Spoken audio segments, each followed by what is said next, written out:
Assalamualaikum warahmatullahi wabarakatuh. Selamat berjumpa kembali dalam video TTL Indonesia. Sekarang yang akan kita bahas masih tentang TPS kuantitatif. Bab yang dibahas diantaranya geometri, fungsi kuadrat, statistik, dan peluang. Nah, teman-teman, ini sudah bahasan keempat kita. Dan ini kita memasuki soal yang ke-22 ya. Soal nomor 1 sampai 21 sudah ada di video sebelumnya. Teman-teman jangan lupa like, subscribe, dan ikuti terus perkembangan video kita di channel kita. Nah, oke. Langsung saja kita sekarang punya soal bahasa Inggris untuk geometri ya. Langsung saja kita bahas vocabnya. Cylindrical cone itu kerucut tegak, jadi tidak hanya cone saja kalau dalam bahasa Inggris, karena kerucut itu tidak hanya tegak ya, ada yang miring juga, kita sebut kerucut. Kemudian ratio itu perbandingan, shade region itu daerah yang diarsir. Kemudian kalau kita bahasa Indonesia kan, lihat tabung tegak di atas ya. Jika perbandingan volume dari yang diarsir dengan daerah total itu 1/8, maka tentukan berapa nilai X ya. Di sini kita sudah ada perbandingan jari-jari, lalu ini tinggi, kemudian ini jari-jari yang dikali X, ini tinggi yang dikali X. Kita disuruh menentukan berapa nilai X jika kita punya 1/8 ini. Oke, langsung saja. Kita tahu rumus volume sebuah kerucut adalah 1/3 PR kuadrat T. Langsung saja kita buat perbandingan. 1/8 ini adalah volume yang diarsir dibagi dengan volume yang keseluruhan. Kalau yang diarsir di sini kita pakai 1/3 PR kuadrat T. Sedangkan untuk yang keseluruhan, jari-jarinya menjadi XR dan tingginya menjadi XT. Nah, seperti yang ada di sini ya. Sudah jelas saya kira. Kemudian 1/3 Pi dengan 1/3 Pi ini bisa kita hilangkan. Ini akan menjadi R kuadrat T per X kuadrat R kuadrat dikali XT. Oke, lalu kita simpulkan menjadi seperti ini. Kita bisa hilangkan R kuadrat T-nya. Ya, karena sama-sama mengandung R kuadrat T. Apa yang terjadi? Akhirnya tersisa tinggal 1/X⁻3. Ini sama dengan 1/8, maka langsung kita ambil X⁻3 sama dengan 8. Hasilnya sama dengan X adalah 2. Nah, sangat mudah dan kelihatan susah, tapi sebenarnya sangat simpel sekali ya. Kemudian kita soal persamaan kuadrat, ini kita punya sebuah soal yang sedikit panjang. Kita brainstorm vocabnya. Kita punya sum itu jumlah, two roots itu 2 akar, produk itu hasil kali, each itu tiap, peak itu puncak ya, find itu carilah. Nah, langsung saja kalau kita terjemahkan, jumlah 2 akar persamaan kuadrat adalah 2. Dan hasil kalinya min 15. Koefisien X kuadratnya ini 1. If there is a value, jika ada sebuah nilai untuk setiap P dan Q, ya, di mana X sama dengan P dan Y sama dengan Q, ini adalah titik puncak dari grafiknya. Tentukan nilai P plus Q. Nah, di sini kita akan mengerjakan soal ini dengan rumus cepat saja ya. Soalnya kalau tidak rumus cepat nanti waktunya akan habis ya. Jadi sekarang gini, kita mengetahui hasil jumlah dan hasil kali dari sebuah akar persamaan kuadrat yang kita anggap sebagai alfa plus beta dan alfa kali beta ya. Oke.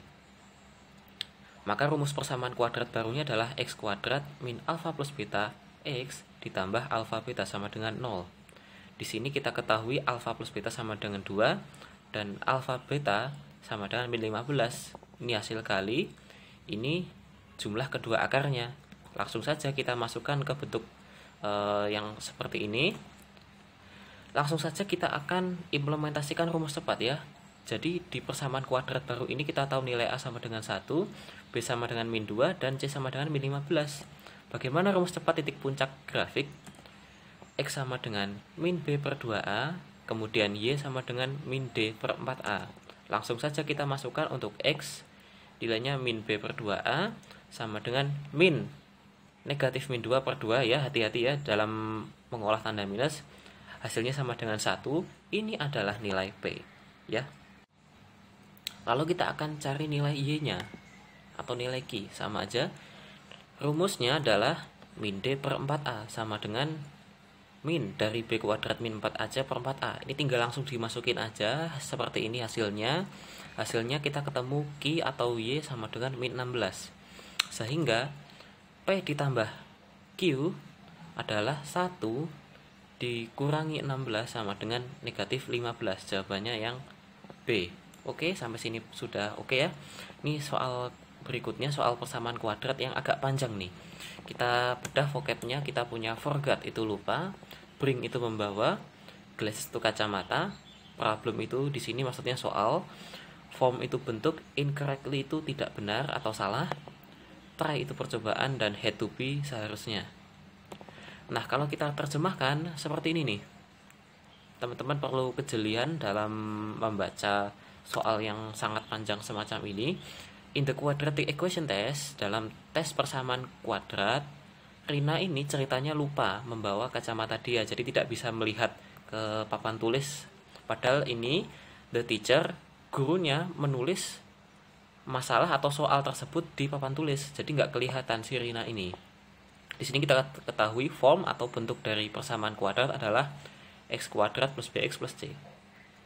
Kemudian pada percobaan pertama, ya, in the first try, she wrote the C incorrectly. Karena dia tidak jelas membacanya, dia menulis angka C yang salah. Jika bentuknya seperti ini nih, dia menulis huruf C yang salah, variabel C yang salah.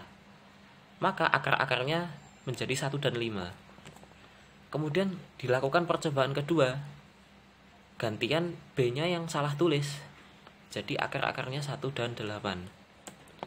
Maka akar seharusnya had to be berapa dan berapa. Nah, ini perlu kejelian dalam mengerjakan juga, selain kita jeli dalam menerjemahkan soalnya.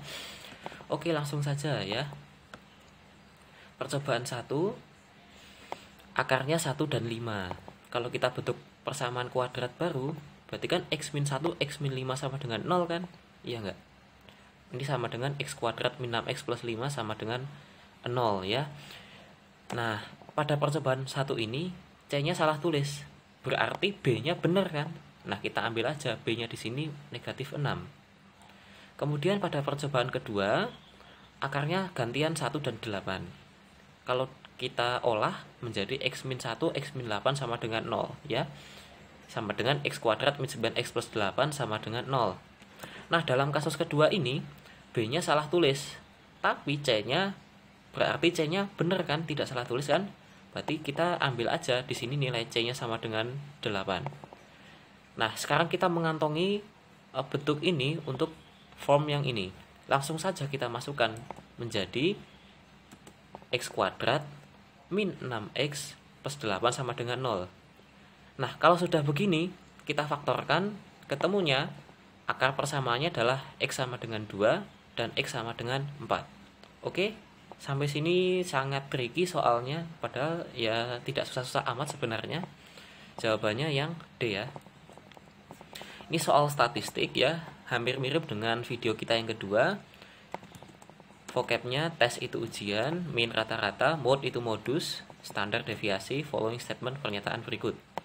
Nah, kita bahasakan dalam ujian UTS ya, mediannya 80, rata-ratanya 84, modusnya 83, dan standar deviasinya 12.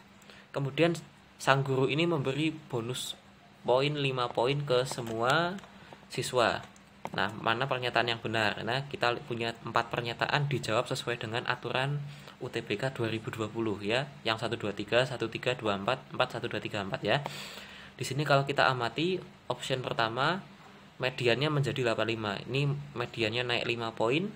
New min atau rata-rata baru naik 5 poin juga. Ini naik 5 poin, ini naik 5 poin. Sekarang kita analisis, benarkah median, min, modus, standar deviasi ini naik masing-masing 5 poin? Oke, kita cek. Kita ambil contoh data yang paling simple aja deh. Misalkan saya punya data 1, 2, 3, 3, 3, 4, 5. Kan minnya 3, mediannya 3, modusnya 3. Lalu secara simple, saya akan menambahkan semua data ini dengan 5 poin seperti guru tersebut. Hasilnya apa? hasilnya ternyata terjadi penambahan min, median, dan modus, ya kan? Di sini kita lihat nih, mediannya menjadi 8, minnya kalau kita hitung ini tetap 8, dan modusnya juga akan menjadi 8. Ya, berarti masing-masing min, median, modus ini bertambah 5 poin. Berarti pernyataan 1, 2, 3 auto benar ya. Lalu bagaimana dengan pernyataan standar deviasinya? Ini bertambah 5 poin menjadi 17. Kita analisis dengan rumus standar deviasi. Rumusnya seperti ini nih. Teman-teman perhatikan, yang dimaksud dengan XI ini adalah data tersebut. Dan X bar ini adalah rata-ratanya. Nah sekarang data masing-masing kan kita tambah dengan 5. Dan rata-ratanya ternyata juga bertambah 5. Di sini bertambah 5, dikurangi bertambah 5. Hasilnya apa? Nggak ngefek. Tidak akan terjadi perubahan dengan standar deviasi. Jadi pernyataan 4 salah ya. Sehingga min, median, dan modus saja yang bertambah, tapi standar deviasi tetap. Jawabannya yang A, 1, 2, 3 benar ya. Kemudian ini soal peluang. Ini mungkin sangat mudah ya. Vocabnya box itu kotak, X itu mengambil, wish berharap, deferred itu berbeda, dan probability ini peluang ya. Nah kita bahasakan ada 2 bola merah, 3 bola putih pada sebuah kotak. Lalu Ani picks 2 balls from that box, mengambil 2 bola pada kotak tersebut. Lalu Ani wishes berharap 2 bola tersebut berbeda warna. Berapa peluangnya? Oke. Langsung saja. Kalau si Ani mengambil 2 bola, warnanya berbeda, berarti otomatis 1 merah 1 putih kan? Wong warnanya cuma 2, ya enggak? Bola merahnya terambil 1 dari 2, dan bola putihnya terambil 1 dari 3. Secara keseluruhan kita mengambil 2 bola dari total 5 bola. Kita pakai rumus kombinasi. Di sini kita menjadi C21, lalu di sini menjadi C31, ini dikalikan, lalu dibagi dengan C52. Hasilnya otomatis di sini kita ketemu kalau kita hitung jawabannya 6/10 sama dengan 0,6. Jawabannya yang C. Sangat simpel ini soalnya. Semoga teman-teman dapat memahami seluruh yang sudah kita sampaikan. Terima kasih. Wassalamualaikum warahmatullahi wabarakatuh. See you next time.